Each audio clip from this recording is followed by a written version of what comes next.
बोलिए श्री प्राणनाथ प्यारे की जय। बोलिए श्री सद्गुरु महाराज की जय। सर्व सुंदर साथ की जय। प्रणाम जी, सभी सुंदर साथ जी को प्रेम प्रणाम जी। तो बात चल रही थी कि श्री महामती कहें अपनी रूहन को, तुम जो अरवा अरस शराब प्याले इश्क के लो, प्याले पर प्याले सरस। तुमको ये सौभाग्य मिला है राज्य का, राज्य की तरफ से तुम्हारे ऊपर ये मेहर हुई है कि तुम राज्य के इलम के प्याले पीते जाओ। देखिए, इश्क की मंजिल पे पहुंचाना होगा, पहुंचाएंगे।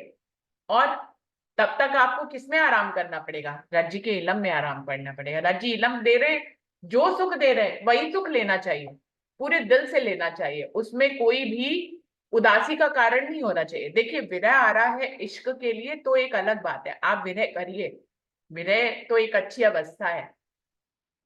लेकिन राज्य इलम अगर दे रहे हैं तो इलम में ही आनंद लीजिए। इलम का सुख कोई इश्क से कम थोड़ी ना है। इश्क में तो बल्कि गर्क हो जाते थे तो इलम का ज्ञान ही नहीं होता था। राजी महाराज इलम का सुख देने ही तो यहाँ पे लाए हैं। परम धाम में हम लोग इश्क में गर्क थे, इलम का सुख नहीं था। अब ये सौभाग्य प्राप्त हुआ है कि इलम का सुख हमें मिल रहा है।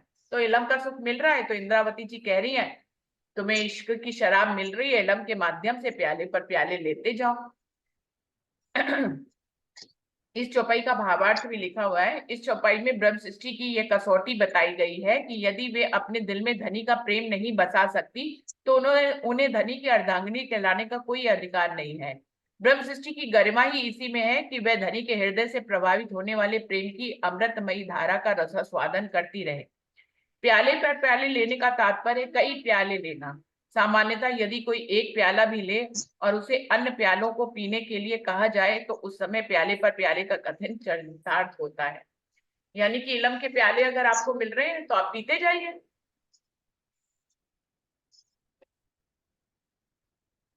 जी। प्रणाम जी। वर्णन करूं बड़ी रूह की, रूहे इन अंग का नूर, अरवाहे अरस में वाहिदत सो सब इनका जहूर।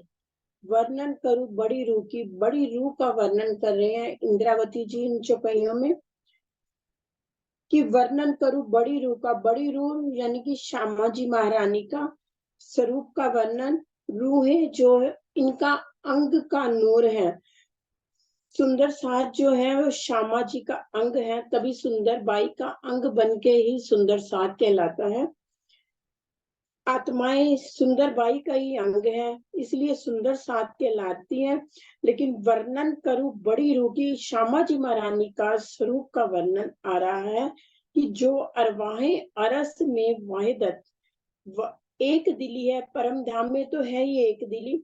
राज्य का अंग है श्यामा जी और श्यामा जी का अंग है ब्रह्मात्माएं सखियां, जो परम धाम में एक दिली के साथ रहती है। जो भी बात राज्य के हृदय में आती है वही श्यामा जी के हृदय में आ जाती है, और जो बात श्यामा जी के हृदय में आ जाती है वही सभी ब्रह्मात्माओं के सखियों के हृदय में भी आ जाती है। ये सब एक प्रकाश है, जैसे एक चंद्रमा की किरणें होती हैं वैसे ही सब सखियां उस राज्य की किरणें हैं।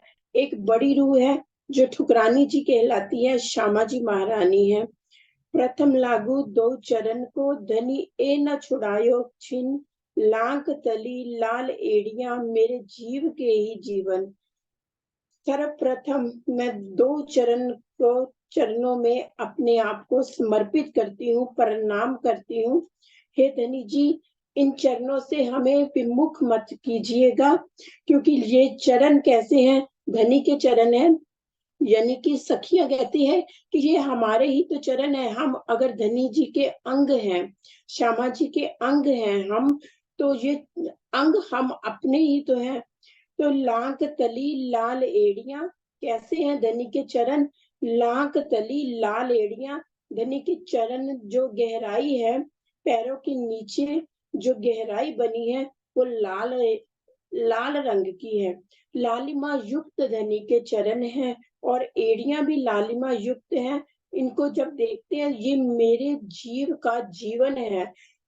जीव तो यहाँ पर आया, परम धाम में तो पर आत्म बैठी है, और पर आत्म की जो आत्मा है वो इस जीव में बैठकर धनी को निहार रही है। इस जीव का जीवन ही धनी को निहारना है, इस जीव का जीवन ही जो है वो अपने धनी को पाना है। इसलिए वो कहती है कि इन चरणों से मुझे एक पल के लिए भी धनी विमुख मत कीजिएगा। प्रणाम जी। सुंदर साथ जी, इसमें जे ये वाला प्रकरण शुरू हुआ है ठाकुरानी जी का श्रृंगार वाला। इसमें अब ये पहली चौपाई को छोड़कर बाकी की मंगलाचरण में जितनी भी चौपाइयां हैं उनका चौथे चरण में एक ही भाव है, मेरे जीव के ही जीवन। बार बार जितने भी जी आगे भी हम चौपाई पढ़ेंगे उनमें मेरे जीव के ही जीवन आता है। तो यहाँ पर ये राजन स्वामी की टीका में इसका बहुत अच्छा अर्थ किया गया है भावार्थ के रूप में कि सुंदर साथ जी, हम लोग तो आत्मिक स्तर पे राज्य को चाहते हैं, जीव को तो हम कहते हैं कि यही छोड़ना है। तो फिर बार बार जीव के जीवन क्यों कहा गया है वाणी में, और एकाध चौपाई में नहीं कहा गया? बहुत सी चौपाई, अब ये पूरे मंगलाचरण में बार बार चौथा चरण आएगा ही यही कि मेरे जीव के ही जीवन, मेरे जीव के ही जीवन। और हम भी वाणी शुरू करते हैं सबसे पहले यही चौपाई पढ़ते हैं, प्रथम लागू दो ही चरण को। तो मेरे जीव के ही जीवन से क्या तात्पर्य है, क्या भाव है? और अब वो याद भी दिलाएंगे कि रास में भी बहुत, जब रास वाणी पढ़ेंगे ना आप, तो उसमें जब राजी अंतर ध्यान हो जाते हैं तब भी रूहें यही कहती है कि मेरे जीव से प्राण निकले जा रहे हैं, है ना। हम राजी के विरह में खड़ी नहीं हो पा रही हैं। अरे मेरा तो जीव जो है व्याकुल हुआ जा रहा है। वो लताओं से और वृक्षों से पूछती हैं कि हमारे जीव के जीवन कहाँ चले गए हमें छोड़ के। तो बार बार ना रास में भी जीव का वर्णन आया बार बार। तो कह रहे रूहें तो राज्य के साथ आत्मा का संबंध है, फिर ये बार बार जीव का बात क्यों आ रही है? तो रूहों के दिल में कोई संशय ना रह जाए इसके लिए उन्होंने यहाँ पर इसको स्पष्ट किया है। इस मंगलाचरण में प्रथम चौपाई को छोड़कर शेष सभी चौपाइयों में मेरे जीव के ही जीवन कहकर चौपाई का चौथा चरण पूर्ण किया गया है। इन चौपाइयों में ये जिज्ञासा होती है कि यहाँ मेरे जीव के ही जीवन से क्या अभिप्राय है। कोई सुंदर साथ अपने मन से बताएंगे कि क्या अभिप्राय है? किसी को समझ में आ रहा है? आपको मंजू दीदी समझ में आ रहा है मेरे जीव के ही जीवन से क्या अभिप्राय है? हाँ जी, कोशिश करती हूँ। जीव तो काल माया के ब्रह्मांड में आया है, परम धाम में तो पर आत्म बैठी है जो राज्य का ही एक दिली लेकर बैठी है, राज्य का ही स्वरूप है, क्योंकि राज्य के नूर से ही निकली है सब आत्माएं, चाहे वो श्यामा जी महारानी है या श्यामा जी महारानी का अंग सखियां हैं। लेकिन काल माया के ब्रह्मांड में जब धनी की सुरता आई है तो सुरता ने तन धारण किया है, वो जीव का तन है। जीव को जब तक ज्ञान ही नहीं है कि मैं कौन, कहाँ से आया, कहाँ मेरा वतन, जाना कहाँ है, आए कहाँ से है, मेरा खसम कौन है। जैसे श्यामा जी महारानी को अंदर से उपजता है कि मैं कौन हूँ, कहाँ से आया हूँ, क्यों आई हूँ। तो यही जीव, हर एक जीव का यही जीवन है कि खाना है, सोना है, और जैसे संसार में पशु पक्षी कर रहे हैं या दूसरे जीव कर रहे हैं वैसा ही था।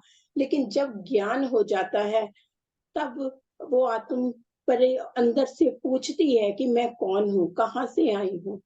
तो वो आत्म बन जाने लगती है।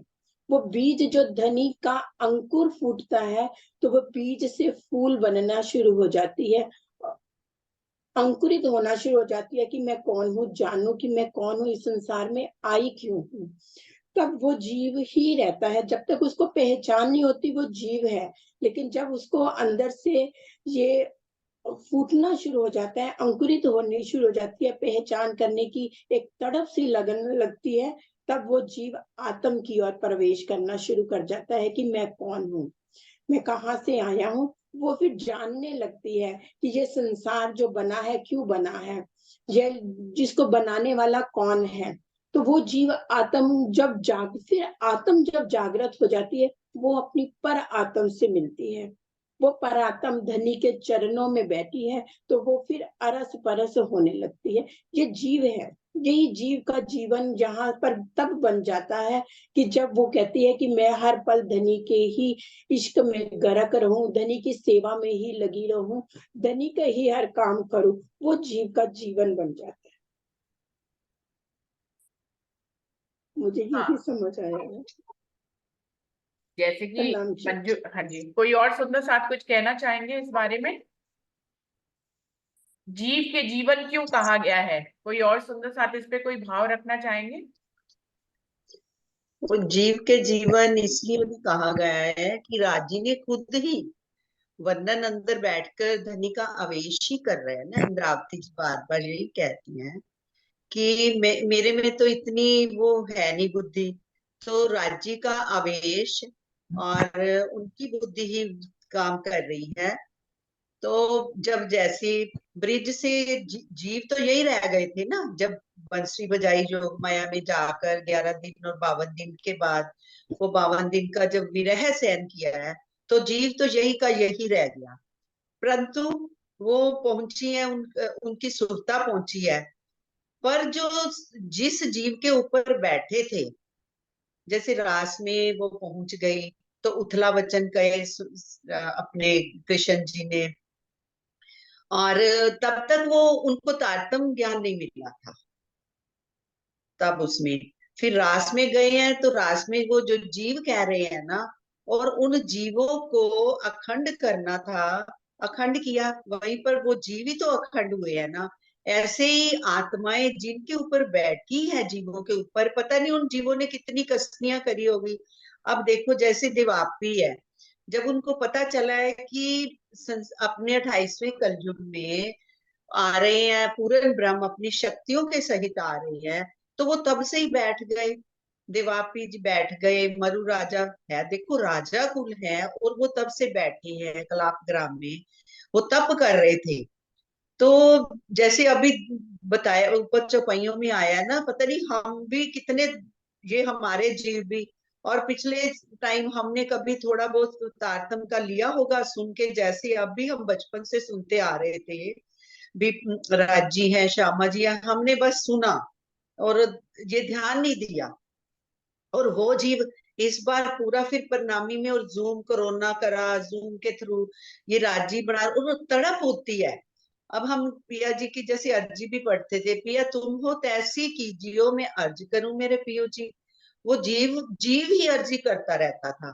अब जैसे जैसे आत्मा को लगता है कि आनंद मिल रहा है, तो आत्मा अब उसको और तड़प आती है कि क्यों, हाय मेरा इतना सुंदर धाम, और मैं यहाँ कहाँ पे इस क्षर ब्रह्मांड में ये इकट्ठा करने के लिए लगी हुई हूँ। सारा आनंद तो मेरे धाम में ही था।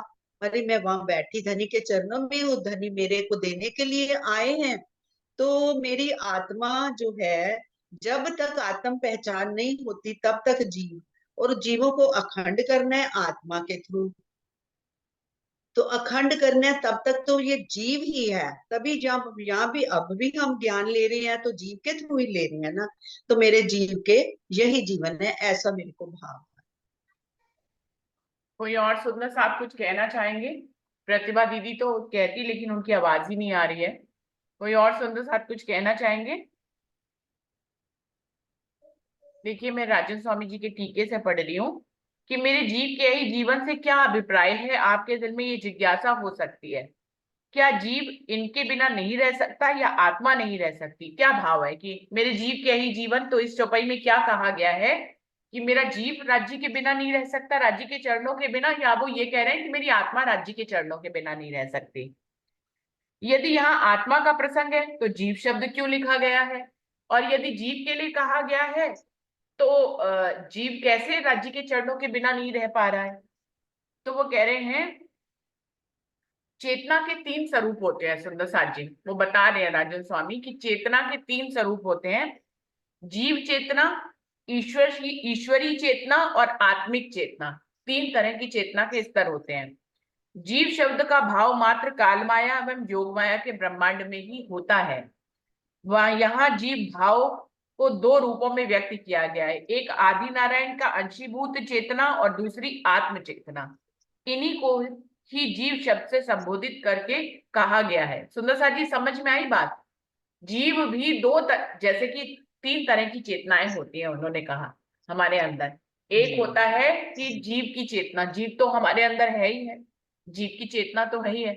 दूसरी होती है ईश्वरीय चेतना, कि जब रूह थोड़ा थोड़ा जीव जो जागृत हो जाता है तो वो जीव की अवस्था से ईश्वर की अवस्था में चला जाता है, और फिर वो राज्य को पूर्ण रूप से प्रेम करने लग जाता है, तो वो आत्मिक अवस्था में हो जाता है। सुंदर साथ जी एक चौपाई आती है, जीव टल होसी आत्म।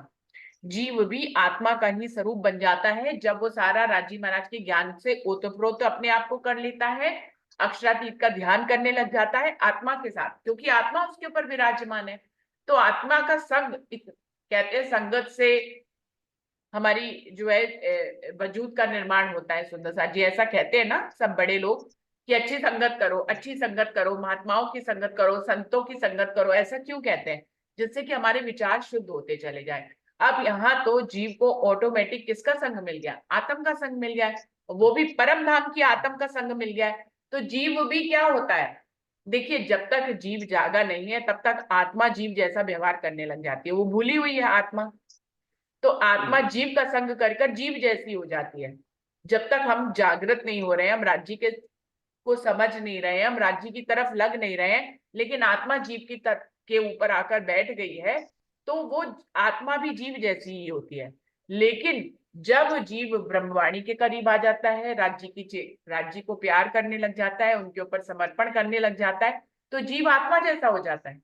तो दोनों के संग से दोनों को ही अलग अलग बात होती है। आत्मा जीव का संग करके भूली भी रहती है, और जीव आत्मा का संग करके फिर ब्रह्मवाणी के करीब आता है, राज्य के स्वरूप श्रृंगार को अपने दिल में बसाता है, फिर चितवनी करता है। तो जीव कौन सा स्वरूप हो जाता है? जीव आत्म स्वरूप हो जाता है सुंदर साथ जी। तो दोनों के संग से संगत का बहुत असर होता है। जीव को संग मिल गया है परम धाम की ब्रह्म सृष्टि का, कितनी बड़ी बात है हमारे जीवों को, क्योंकि इन्होंने कसनी करी थी तो इनको संग दे दिया राज्य महाराज ने आत्म का। तो अब जीव और आत्म में क्या भेद रह गया? कहने को तो जीव यहीं का ही है, काल माया का है, वो परम धाम में नहीं जा सकता है, लेकिन यहाँ बैठे बैठे वो परम धाम का सुख तो ले रहा है ना सुंदर साथ जी। यहाँ पे आत्म के संग के कारण वो परम धाम के सुख ले रहा है। वो राज्य महाराज के स्वरूप श्रृंगार को जान रहा है, पहचान रहा है, उसमें खो रहा है, उनसे प्यार कर रहा है, उनसे समर्पण कर रहा है। हमारा जीव ही तो सेवा पूजा कर रहा है। सुबह उठता है, कौन जो उठता है? आत्म थोड़ी ना उठती, जीव ही तो उठता है। हम जूम मीटिंग में आ जाते, कौन आता है? जीव ही तो आता है ना। हम आरती कर रहे हैं अपने मंदिर में, राज्य का बागा बदल रहे हैं, उनका श्रृंगार करा रहे हैं, कौन कर रहा है सुंदर साथ जी? आत्म थोड़ी ना करे। जी आत्मा आत्मा तो दृष्टा होती है, आत्मा कुछ करती तो है नहीं। सब कुछ कौन कर रहा है यहाँ पे? जीव ही कर रहा है। आप सुबह उठ के जो अपने मंदिर में सेवा पूजा करते हो, भोग लगाते हो, आरती करते हो, बागा बदलते हो, श्रृंगार कराते हो, कौन कर रहा है? सब जीव ही तो कर रहा है। जीव क्या हो गया है? ब्रह्म सृष्टि के जीव जो है अक्षरातीत पूर्ण पारब्रह्म की तरफ लग गया है। तो अब जीव कौन सा? उसको कर सब कुछ जीव रहा है, लेकिन जीव को जीव की कैटेगरी में अब नहीं समझना चाहिए, जीव को आत्म की कैटेगरी में समझना चाहिए। इतनी बड़ी बात कर दी है, जीव ने अक्षरातीत पूर्ण पारब्रह्म को जान गया, उनके ज्ञान को पहचान गया, उनकी सेवा पूजा कर रहा है, उनके भजन गा रहा है, उनकी चितवनी कर रहा है। तो जीव अब जीव थोड़ी ना रह गया, वो तो आत्म स्वरूप ही हो गया ना। तो उसका चेतना का स्तर बदल गया सुंदर साथ जी, वो आत्म स्वरूप हो गया है जीव। तो अब यहाँ पर मेरे जीव के ही जीवन कह ले, जीव के तो जीवन है ही है, जीव के तो जीने का सहारा है ही है राज्य के चरण कमल। अब ये जीव जो अक्षरातीत की तरफ लग गया, ये अब कहीं नहीं जाएगा। उसके जो प्राण है वो अब राज्य में ही बसते हैं। आप अपने जीव को टटोल के देख लीजिए, आपके जीव के प्राण किसमें बस रहे हैं? आप अब कहीं शंकर भगवान को चाह सकते हैं, आप ब्रह्मा विष्णु महेश को चाह सकते हैं, आप देवी देवताओं को चाह सकते हैं। आपका जीव किसको चाह रहा है? धामधनी। धामधनी को चाह रहा है। तो मेरे जीव के जीवन कौन हुए फिर? राज्य महाराज ही तो हुए। मेरा जीव जीव कहला रहा है क्योंकि वो काल माया के ब्रह्मांड को नहीं छोड़ सकता। वो जीव जीव ही है, लेकिन वो बन क्या गया है? आत्म की संगत से आत्म जैसा बन गया है। शब्द झांके हो गए, फिर ये भी कह सकते हैं आत्म के लिए, जैसे धनी का स्वरूप वर्णन करने में शब्द तो बार बार इंद्रावती जी कहते हैं कि मैं वर्णन नहीं कर पा रही, शब्द लेके फिर मेरे सुंदर साथ के लिए, क्योंकि मेरे ऊपर जिम्मेवारी है, तो शब्द यहाँ के यूज हो गए आत्मा के लिए। तो वो कह रहे हैं चेतना के तीन स्वरूप होते हैं, जीव चेतना, ईश्वरीय चेतना और आत्मिक चेतना। जीव शब्द का भाव मात्र काल माया और योग माया के ब्रह्मांड में ही होता है। यहाँ जीव भाव को दो रूपों में व्यक्त किया गया है, एक आदि नारायण का अंशभूत चेतना और दूसरी आत्म चेतना। देखिए यहाँ पे ही आपको समझ जाना चाहिए कि वो कह रहे हैं जीव के दो भाव कहे हैं। एक वो जीव जो कि आदि नारायण का अंश है, इस कालमाया के ब्रह्मांड में हमारा जीव किसका अंश है? आदि नारायण का अंश है। लेकिन जब वो राज्य की शोभा और श्रृंगार में बस जाता है तो वो दूसरा चेतना का स्तर हो जाता है, आत्मिक चेतना, जीव की आत्मिक चेतना। इन्हीं को ही जीव शब्द से संबोधित कर दिया गया है। जैसे तमथी अलगो जे रहूं तो जीव मारे ना खमाए, एक पल माए रे सखियों कोटान कोट चुग जाए। राजी महाराज क्या कह रहे हैं? सखियों से उदाहरण दे रहे हैं रास का, कि तुमसे अगर मैं अलग होता हूं ना तो मेरा जीव जो है जिंदा नहीं रह सकता। राजी महाराज खुद कह रहे हैं अपने लिए कि मेरा जीव तुमसे अलग अगर होता है तो मेरा जीव के अंदर प्राणी नहीं रहते। रूहें तो कह ही रही हैं कि राजी तुम्हारे बिना मेरे अंदर प्राण नहीं रहते। राजी भी कह रहे हैं रास में, क्या कह रहे हैं? तमथी अलगो जे रहूं, हे मेरी रूहों यदि मैं तुमसे अलग रहूं तो जीव मारे ना खमाए, मेरे जीव में प्राण नहीं रहते। एक पल वायरे सखियों कोटान कोट जगाए, मैं एक पल के लिए भी तुमसे अलग होता हूँ तो मुझे लगता है करोड़ों करोड़ों समय बीत गया है, करोड़ों करोड़ों ब्रह्मांड बीत गए हैं। इतनी बड़ी विरह का अनुभव मुझे होता है एक पल में ही।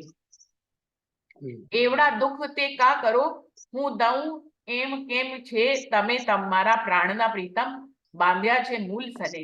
राजी महाराज कह रहे हैं तुम अपने आप को ये क्यों कह रही हो कि हम तुमसे ओझल हो गए, जब रास में ओझल हो गए थे। मेरा तो जीव ही तुमसे बंधा हुआ है, तुम तो मेरे प्राण के प्रियतम हो सखियों, मैं तुमसे अलग नहीं रह सकता। मेरा जीव के प्राणी चले जाते हैं तुमसे अलग होने में, तो मैं तुमसे अलग नहीं हुआ था। वो तो अहंकार का पेड़ आ गया था हमारे बीच में। ये रास की बात है।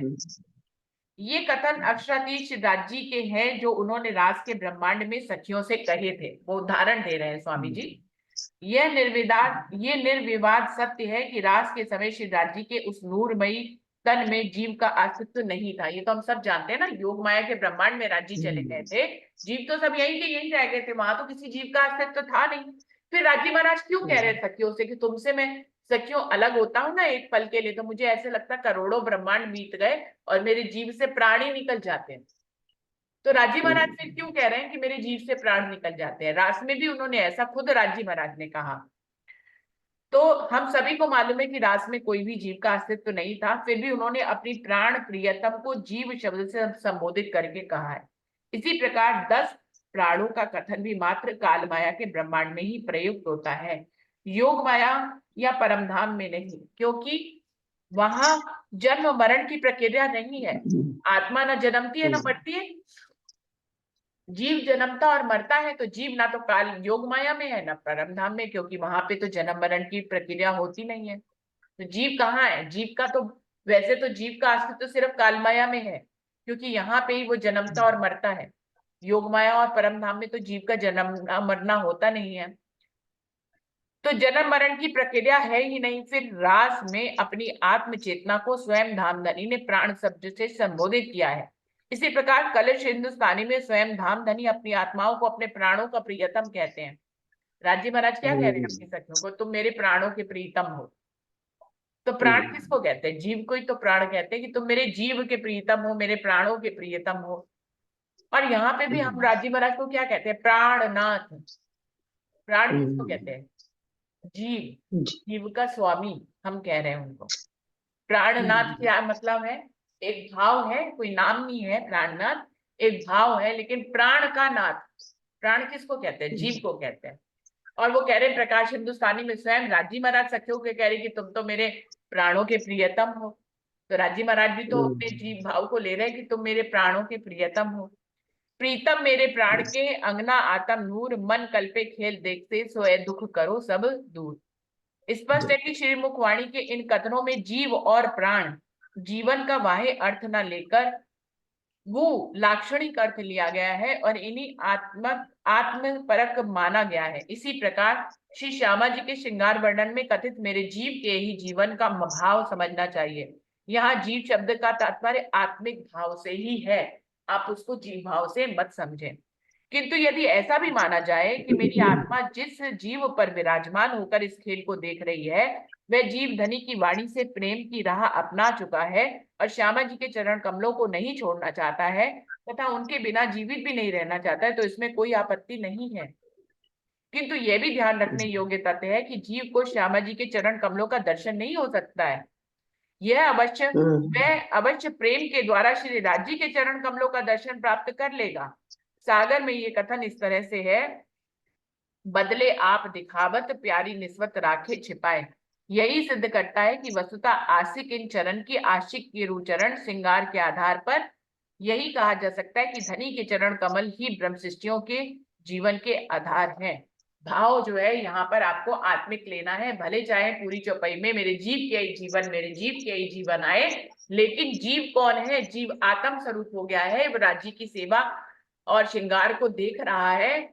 तो आत्मिक भाव से कहा जा रहा है कि मेरे जीव के ही जीवन, जैसे राज्य ने रास में कह दिया, जैसे राज्य ने प्रकाश हिंदुस्तानी में कह दिया कि तुम तो मेरे प्राणों के प्रियतम हो, तो उनका भाव अपने जीव से थोड़ी ना है, वो तो राज्य के दिल की बात है कि तुम मेरे प्राणों के भी प्रीतम हो।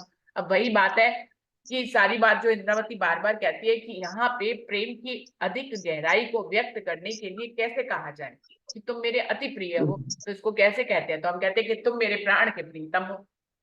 अब यहाँ पे प्राण शब्द चलता है, कालमाया के ब्रह्मांड में प्राण शब्द चलता है, कालमाया के ब्रह्मांड में जीव शब्द चलता है, इसलिए बार बार कहा तुम तो मेरे जीव के जीवन हो, तुम तो मेरे प्राण के प्रियतम हो, तुम मेरे आत्म के आधार हो। ये सब एक ही सी बातें हैं। उनके कहने का मतलब है कि ये सारी बातें एक सी हैं, इनको अलग अलग मत समझिए कि तुम तो मेरे प्राण के प्रीतम हो, तुम तो मेरे जीव के जीवन हो, तुम तो मेरे आत्म के आधार हो, तुम तो मेरे आत्म के स्वामी हो। ये सब प्रेम भरे शब्द हैं।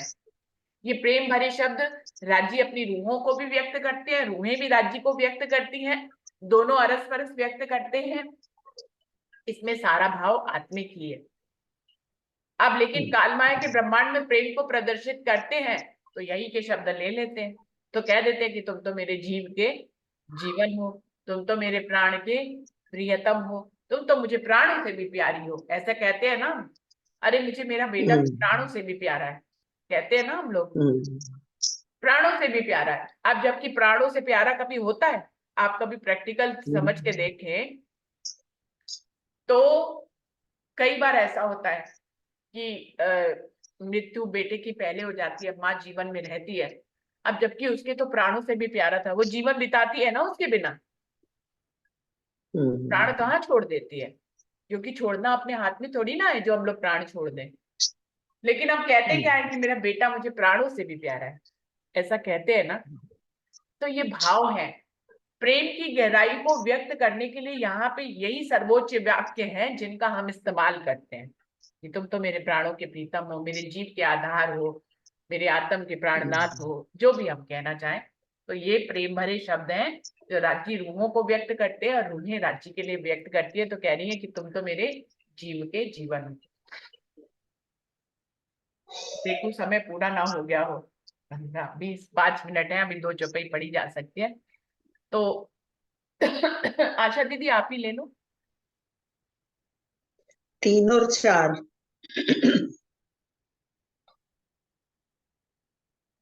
सिफ्थ नख कहूं के अंगुरियों के रंग पहुंचे ऊपर टांकन, कहूं कोमलता किन जुबा मेरे जीव के एही जीवन। अब मैं श्यामा जी के चरणों के नखों और उंगलियों के सौंदर्य की महिमा का वर्णन कैसे करूं? मेरी जीवा में ये सामर्थ्य ही नहीं है कि श्यामा जी के चरणों के पंजों टखनों की कोमलता और सुंदरता का वर्णन कर सके। यही चरण कमल ही तो मेरे जीवन के आधार हैं। रंग नरमाई सलूकी अर संग चरण, बलि बलि जाऊं देख देख के मेरे जीव के ही जीवन। मैं श्यामा जी के नूरमयी चरण कमलों की सुंदरता को देखकर बारंबार न्यौछावर होती हूँ। ये दोनों चरण कमल ही मेरे जीवन के आधार हैं। अब इतने जैसे राजी महाराज के वहां पे वही आ गया ना वाहिदत, और वो कहते हैं कि अंग है, जब रूहें भी श्यामा जी के अंग, राजी के अंग आनंद अंग है, आनंद राजी हर टाइम इश्क देते थे, तो जो उनके आनंद अंग हैं उन्हीं का ही तो वो स्वरूप वैसा ही है। तो श्यामा जी के भी जो चरण हैं उनके भी जब हम नाखूनों अंगुरियों की तरफ देखते हैं तो इतने सुंदर हैं। अब यहाँ पे ये वर्णन है कि मैं बलिहारी जाती हूँ, उनकी सलूक की सुंदरता, जो श्यामा जी के चरणों के जो नाखून है उनसे भी तो नूर निकल रहा है ना, वो भी वैसा ही है। अब श्यामा जी के चरण भी रूह को अपनी तरफ खींचते हैं। वैसे तो वो हम जुगल स्वरूप इसीलिए कहते हैं ना कि श्यामा जी और राजी महाराज एक ही स्वरूप है। तो मैं उनके चरणों पे भी बलिहारी जाती हूँ। प्रणाम जी।